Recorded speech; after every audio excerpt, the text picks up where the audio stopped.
Allez, salut à tous, on se retrouve pour la vidéo du mois. Bon, alors on va parler de quoi dans cette vidéo?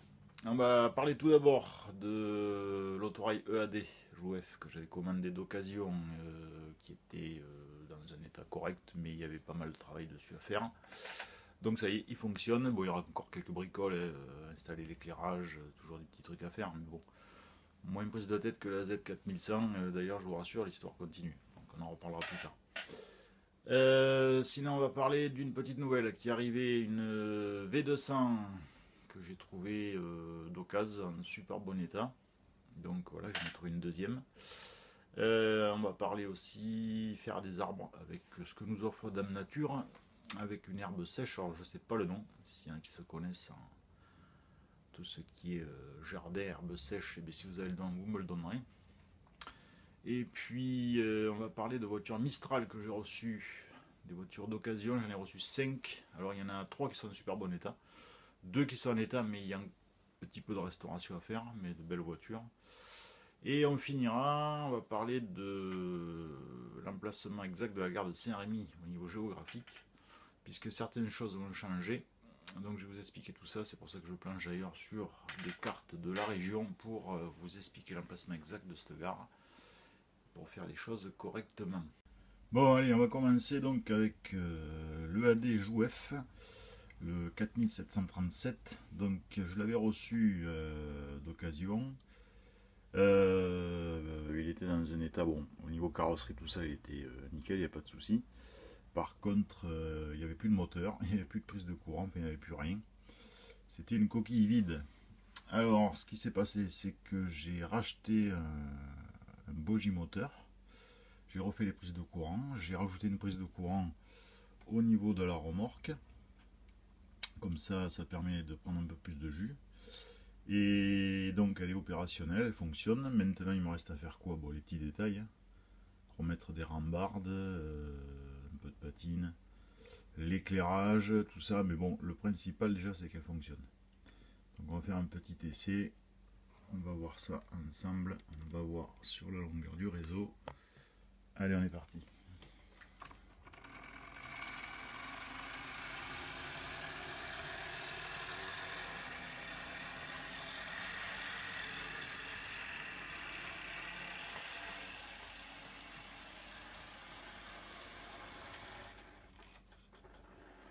Donc l'avantage de prendre le courant avec la remorque, automatiquement,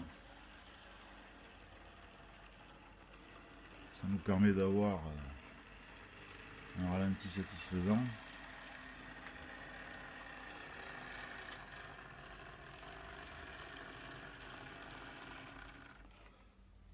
Donc voilà, je suis parti vraiment sur une base,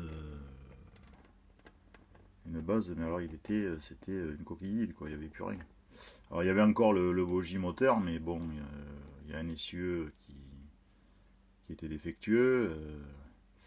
Donc voilà, donc ça m'a coûté quoi? Allez, je l'ai payé une trentaine d'euros. J'ai retrouvé un bogie moteur, et j'en ai pour 40 euros de cet autorail, on va dire. Mais c'est des souvenirs, c'est un autorail que j'ai eu quand j'étais gamin. Je trouve que pour l'époque, c'était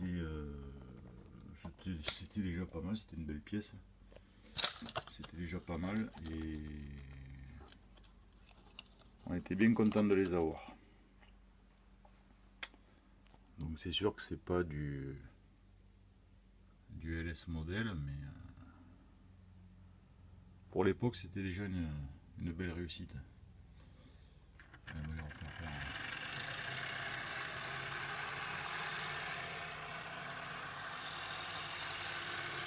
Donc voilà ce qu'on peut dire sur le AD. Bon, il y a des petits détails à fignoler, mais voilà, il est opérationnel. Allez, on passe à la suite. Bon, allez, on se retrouve en gare de Saint-Rémy. Donc, comme je vous ai dit, une petite nouvelle est arrivée. Donc, rappelez-vous, la première donc, qui est arrivée à Saint-Rémy, donc elle arrive tranquillement en gare. Donc voilà la première V100 qui est arrivée à Saint-Rémy. Voilà. Et il se trouve que j'en ai trouvé une deuxième d'occasion qui est en parfait état de marche. Donc on va la faire arriver.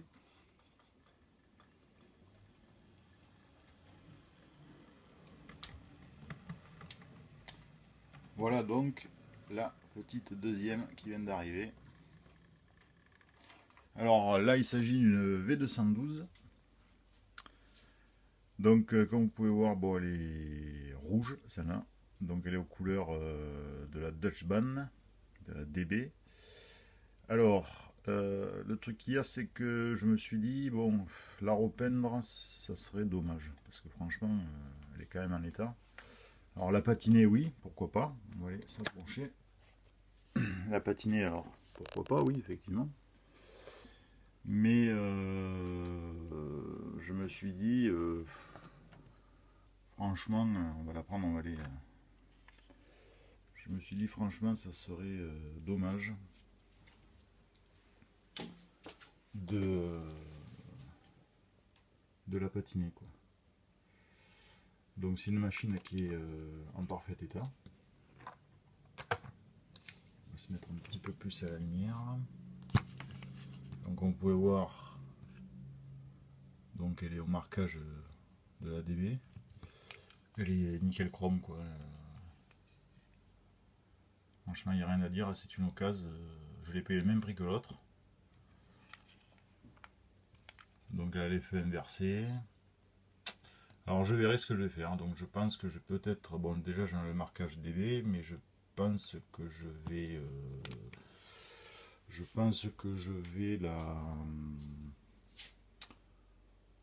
la mettre pour une entreprise locale. On va inventer un truc, quelque chose. On va voir. On va voir ce qu'on peut faire, mais elle est assez sympa. Voilà. Moi, je trouve que c'est des machines qui sont qui en imposent, quoi. C'est des machines qui en imposent. Puis bon, elles marchent, elles fonctionnent nickel, quoi.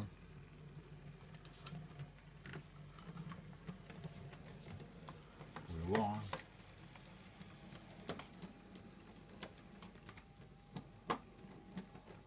Voilà donc la petite nouvelle qui est arrivée.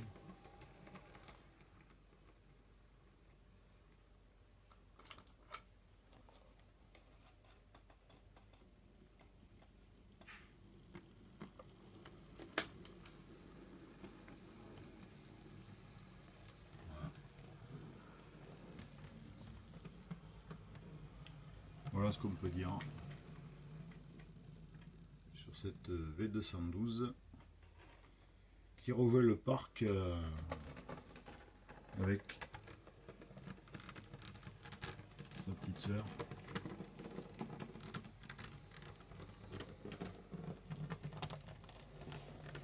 Bon, d'ailleurs, on va faire un truc, on va le mettre en UM.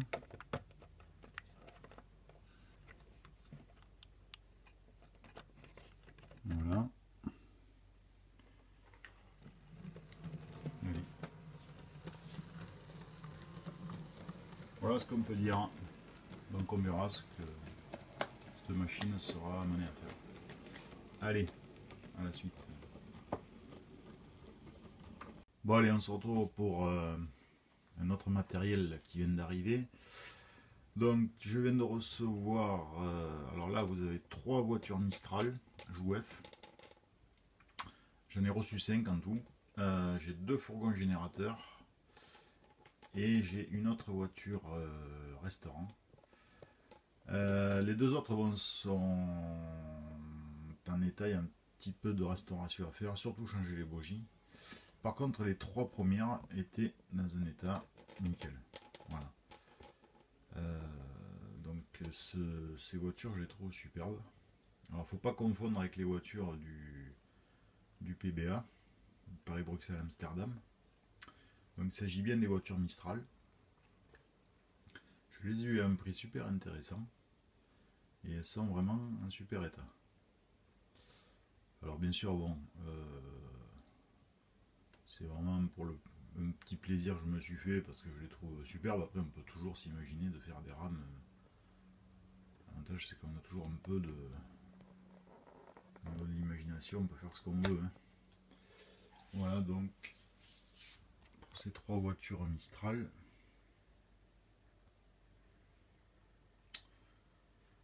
Qui sont pas mal du tout.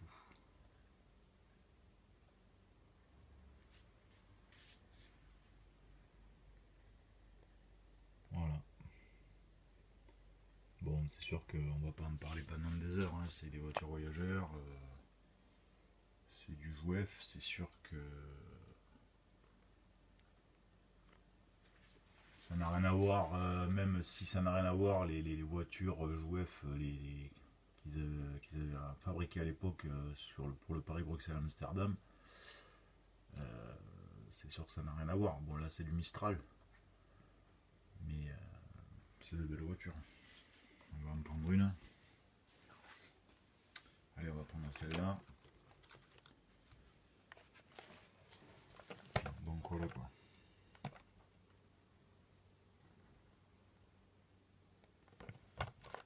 Elles sont vraiment... elles sont nickel. Alors, les 2 autres, je vous dis, ont besoin d'une petite restauration. Hein. Sachant que là, normalement, je dis bien normalement maintenant parce que on ne sait jamais. Hein. Je vais recevoir 5 voitures ou 4 voitures, je ne me rappelle même plus. Voiture grand confort en livret heure à faire. Sachant que je possède 4 voitures grand confort jouef, bon, les anciens modèles bien sûr. Hein. Et donc ces voitures heure à faire que je vais recevoir, voitures grand confort, c'est des ex-voitures grand confort jouef que la personne a restauré en fait et a mis aux couleurs heure à faire. Et franchement elles sont pas mal. Donc je pourrais me faire une belle petite rame grand confort. Voilà, donc elle va pas tarder à arriver, je vous présenterai ça la prochaine fois. Bon, le petit X, c'est vrai que bon, sur les 3 voitures, j'ai une voiture bar, une voiture restaurant et le fourgon générateur. Mais bon, on va pas faire le difficile. Hein. Mais on peut faire une petite composition sympathique. Voilà. Voilà ce qu'on peut dire sur ces 3 voitures Mistral. Voilà. Bon, allez. Maintenant, on va parler d'arbres. Allez, à de suite. Bon, allez, on va parler d'arbres. Auprès de mon arbre, je vivais heureux. Bon, alors les arbres, il y a X et X façons de faire des arbres. Il y a des méthodes, X méthodes. Il y en a tellement que bon, on va pas toutes les décrire. Donc j'ai trouvé dans la nature, alors je ne sais pas si dans vos régions vous aurez ce même spécimen d'herbe sèche. Alors je sais pas du tout j'avais trouvé un bouquin où il y avait le nom dessus et je sais plus où j'ai foutu le bouquin. Donc s'il y en a qui se connaissent en jardinage, mais donnez-moi le nom parce que je me rappelle plus. C'est des herbes sèches qu'on trouve un petit peu dans les champs, qui a une forme bien sympa. Donc je me suis dit ça pourrait être intéressant d'essayer de faire quelque chose avec ça. Alors je les récupère, bon elles sont sèches déjà. Je les passe à la colle en bombe, 1 ou 2 fois. Je laisse sécher tout ça tranquillou. Et une fois sec, ça va nous donner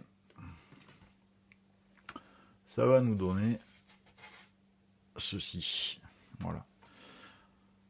Donc je trouve que c'est bien sympa pour faire des fonds de décor, pour finir des fonds de bois, de forêt. C'est donc floqué bien sûr avec du flocage que je fais moi-même. Hein. J'avais déjà fait une vidéo d'ailleurs sur ça pour fabriquer du flocage. Donc voilà ce que ça donne grosso modo. Alors c'est vrai que j'aurais pu le floquer un peu plus, mais je voulais voir déjà ce que ça pouvait donner. Donc voilà l'idée. Ce qu'on peut faire avec des herbes sèches qu'on trouve dans la nature tout simplement. Alors je sais pas si dans vos régions vous trouverez les mêmes, je ne sais rien. Si certains connaissent le nom de ces herbes, je m'en rappelle plus. Donc voilà, bon, une méthode de plus pour faire des arbres ronds. Je pense que c'est quand même assez connu. Moi, je me rappelle quand on était gosse, on faisait des arbres avec un bout de branche et de la mousse qu'on trouvait dans les bois, mais c'était de la laque et on était super fiers de l'arbre qu'on avait fabriqué. Voilà ce que ça peut donner. Alors c'est une petite idée, hein, ça coûte rien. Hein. À la sortie, ça coûte que dalle. Hein. Ça coûte, si vous avez de la bombe, de la colle en bombe et du flocage, hein, ça va rien vous coûter. Hein. Mais pour faire des fonds de bois, de forêt, ouais, ça peut être sympa. Donc voilà l'idée que je vous donne. Bon, bah écoutez, on va passer à la suite. On va parler donc de la position géographique de la gare de Saint-Rémy. Et puis j'espère que ça vous conviendra pour ce mois-ci. Voilà, allez, on va passer à la suite. Bon, allez, on va finir cette vidéo du mois avec l'emplacement géographique de la gare de Saint-Rémy. Bon, je sais que c'est pas une partie très intéressante pour certains. On va essayer de faire court, on va pas faire trop long. Parce que bon, on va voir juste une carte, je vais vous expliquer l'emplacement géographique. Donc pour faire court, à la base, Saint-Rémy, comme je l'avais déjà dit, est une gare imaginaire qui était située sur la ligne Paris-Toulouse, entre Cahors et Souillac, pour ceux qui connaissent la région du Lot. Et bon, je me suis dit, sur la ligne Paris-Toulouse, bon, à l'époque que je veux reproduire, fin des années 80, début des années 90, il y a quand même pas mal de circulation, contrairement à maintenant. Donc j'ai trouvé un emplacement géographique qui est pas mal, qui est bien étudié même. Alors en fait, ce que j'ai fait, j'ai cherché donc sur une carte de ma région un endroit potentiel où on pourrait situer une gare. Et la gare de Saint-Rémy, en fait, sera toujours une gare de passage, mais elle sera aussi une gare de bifurcation, en fait. Et j'ai trouvé un emplacement, et j'ai trouvé l'emplacement, en fait, limite Dordogne-Lot, à cet endroit. Alors ici, on peut voir la ligne Paris-Toulouse qui passe, donc dans ce sens vers Paris, ce sens vers Toulouse. Et ici, vous pouvez voir que j'ai situé la gare de Saint-Rémy à cet endroit, qui fera une bifurcation. Donc, soit je pourrais faire des trains qui partiront vers Paris, donc vers Brive, et des trains qui pourront partir vers Toulouse, Cahors, Toulouse. Mais le petit truc sympa, c'est que à l'époque, à cet endroit, il y avait une ligne, la ligne de Sarlat à Cazoulès, qui rejoignait Souillac. Donc cette ligne n'existe plus. Mais je me suis dit, on pourrait faire style que il y avait aussi la ligne Sarlat-Saint-Rémy. Donc on aura une ligne à voie unique Sarlat-Saint-Rémy, en utilisant une voie existante, qui n'existe plus mais qui existait à l'époque. Et on pourra faire des liaisons Saint-Rémy-Toulouse ou Saint-Rémy-Brive. Par contre, ce qui va changer, c'est que la gare de Saint-Rémy ne sera plus une gare à double voie, ce sera une gare à voie unique. Donc les liaisons, ça sera par autorail, par automotrice. Il y aura des rames tractées, mais plus courtes. Des trains feront terminus aussi, donc il y aura des remises en tête de machine.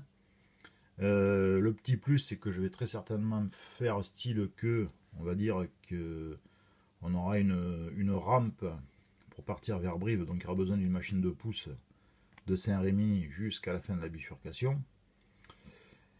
Et ensuite, c'est posé le problème du transport marchandises. Parce que je vois aucun intérêt de faire passer un train de marchandises qui ferait, admettons, Toulouse, qui remonterait sur Brive, qui viendrait à Saint-Rémy pour repartir à Brive. Ça n'a aucun intérêt. Donc j'ai dit, on va situer, on va dire que ici, à cet endroit, il y aurait un site industriel. Où de temps en temps, on aurait des rames qui viendraient, alors de l'hydrocarbure, du bois, et qui seraient ensuite manœuvrées en gare, tractées par une machine qui appartiendrait donc au site industriel. Et qui prendrait, on simulerait, qui prendrait la rame pour la mener sur le site industriel. Voilà donc ce que va devenir Saint-Rémy. Donc Saint-Rémy sera toujours une gare de passage. Elle ne sera plus située directement sur une Paris-Toulouse, mais on pourra faire des liaisons. Donc ça sera assez passionnant. Et ici, la voie unique, donc là qui est totalement imaginaire aussi, qui passe au-dessus de Saint-Rémy. Donc ça sera la ligne, on va dire, qui fera Saint-Christian-sur-Bois, Tao-le-Roi, Saint-Rémy, et qui s'arrêtera à Saint-Rémy, puisqu'ici, la vieille ligne de Saint-Thor est fermé. Donc voilà, donc j'ai fait court parce que je ne vais pas épiloguer pendant des heures là-dessus, parce que c'est pas toujours intéressant. Je vous ferai voir le plan de voie, donc ce qui va changer, mais il n'y a pas grand-chose qui va changer. Il y a quelques aiguilles qui vont disparaître, mais il n'y aura pas une grosse modification. Donc voilà ce qu'on pouvait dire. Bon, et bien je vous tiens au courant de tout ça. Bon, mais allez, j'espère que cette vidéo de ce mois-ci vous aura fait plaisir. Bon, on fera mieux la prochaine fois, hein. Bon, j'espère que ça vous a fait plaisir quand même. Il y a un truc que j'ai complètement oublié par contre quand on a parlé de la V212, j'ai oublié de vous préciser que c'était une V212 Fleshman. Voilà, j'ai complètement zappé de vous dire la marque. Donc la jaune c'est une Rocco et la nouvelle qui est arrivée c'est une Fleshman. Voilà. C'est la deuxième Fleshman que je possède, c'est donc là la V212 et l'autre Fleshman c'est une 68000. Voilà, 68001. Donc voilà, bon, ben, on se retrouvera la prochaine fois et puis on parlera de nouvelles méthodes, de matériel qui est arrivé, et puis on verra bien d'ici là. Allez, puis je vous ferai encore des petites vidéos, comme je fais d'habitude, avec des petites astuces, et on parlera aussi de la nouvelle position au niveau du plan de voie de la gare de Saint-Rémy, puisque maintenant Saint-Rémy a une situation géographique bien précise. Voilà, bon, allez, je vous dis à bientôt, ciao, et merci à tous encore pour les nouveaux abonnés, pour vos commentaires, et puis voilà, allez, sur ce, ciao.